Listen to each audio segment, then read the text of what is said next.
जी आपका स्वागत।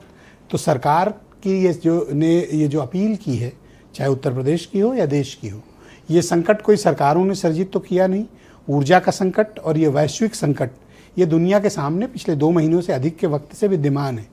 अब सरकार ने वथा स्थिति लोगों को बताई है कि क्राइसिस लंबी खींच रही है क्योंकि सप्लाई लाइन अभी भी बाधित है।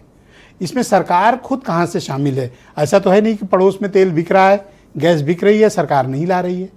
समस्या तो बरकरार है। ऐसे में सरकार के पास विकल्प क्या है? आप क्या सरकार का सहयोग करना चाहते हो या आपको लगता है कि सरकार का पॉलिसी फेलियर है? देखिए, सरकार की पॉलिसी भी फेलियर है, सरकार फेल है क्योंकि अनपढ़ों का बोलबाला है।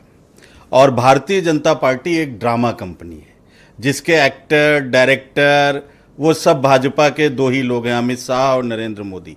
प्रोड्यूसर पूरा देश जानता है, वो एक व्यापारी है जिसके लिए मोदी जी सारा काम कर रहे हैं।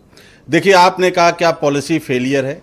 राहुल गांधी जी से लेके पूरी कांग्रेस पार्टी पब्लिकली भी, मीडिया के माध्यम से, आपके डिबेट पर भी हम लोग चिल्लाते रहे कि संकट आ रहा है। राहुल गांधी जी कहते रहे संकट आ रहा है। अभी आपने दिखाया भी, संभल जाइए, तूफान आने वाला। लेकिन आत्ममुग्ध प्रधानमंत्री चुनाव में व्यस्त रहे, इजरायल चले गए 2 दिन पहले। आप समझ रहे हैं इस बात को? यानी कि आपको इस देश की जरा भी चिंता नहीं होती। जब संकट आप पैदा करते हो और उस संकट के लिए आप फिर एक ड्रामा रचते हो, फिर आप आओगे, एक दिन ताली थाली बजवा दोगे, एक दिन कहोगे जिस चौराहे पे कहिए मैं उस चौराहे पर आ जाऊं, एक दिन आप 700 किसानों के मरने के बाद आओगे, कहोगे मुझे माफ कर दो, गलती हो गई।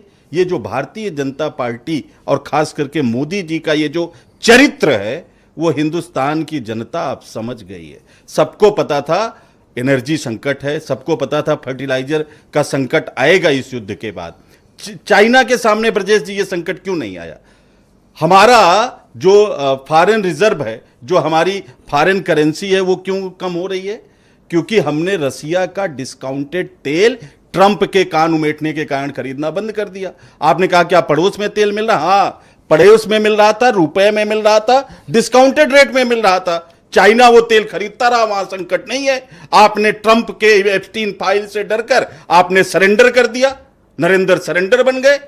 आपने अभी वो भाजपा की साथी कह रही थी, बातों से आपने मदद नहीं और बीजेपी के लिए इतनी नफरत क्यों निकलती है? देश के लिए प्यार है, बात को देश के लिए कंप्लीट कर लेने दीजिए। आप किसी बात को और भी अंदाज में कह सकते हैं, लेकिन जब आप बोलते हैं तो ऐसा लगता है कि आप खींच रहे हैं, है ना? जिसको देश आता है, सुनिए, जिसको देश के लिए प्यार होता है ना ब्रजेश जी, देश के साथ और देश की जनता के साथ जो धोखा करता है, उसके लिए ऐसे ही बात, वो जुनून याद करिए कि कैसे लोग युद्ध करके, हमारे भारतीय सेना के लोग सेनाओं पर चढ़ बैठते हैं, अपनी जान गंवा देते हैं।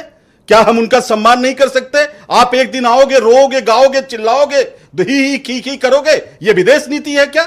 और आप मुझसे कहेंगे मैं खींच रहा हूं, मैं तो हंस के भी बोल सकता हूं। पर जनता आउटराइटली रिजेक्ट कर रही है। मैं भी करूं, आउटराइटली रिजेक्ट कर रही है। कहां रिजेक्ट कर रही है? सोने के व्यापारी धरना प्रदर्शन कर रहे हैं ना कि हमारा क्या होगा, हमारी दुकान का किराया कैसे निकलेगा, हमारे बच्चों की फीस कैसे निकलेगी, अगर फर्टिलाइजर नहीं होगा, किसान आंदोलन करेगा ना, उसके बच्चों की फीस कैसे निकलेगी? और बहुत शुक्रिया आपका। ब्रजेश जी, लास्ट बात, नीट का पेपर अभी कैंसिल हुआ, 22,79,000 बच्चों ने परीक्षा दिया। वो कैसे आए होंगे?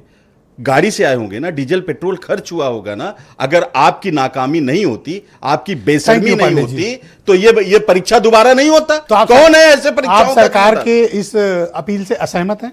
मैं मोदी के ड्रामेबाजी से असहमत हूं। बहुत शुक्रिया। एक है प्रधानमंत्री को पढ़ा लिखा और संवेदन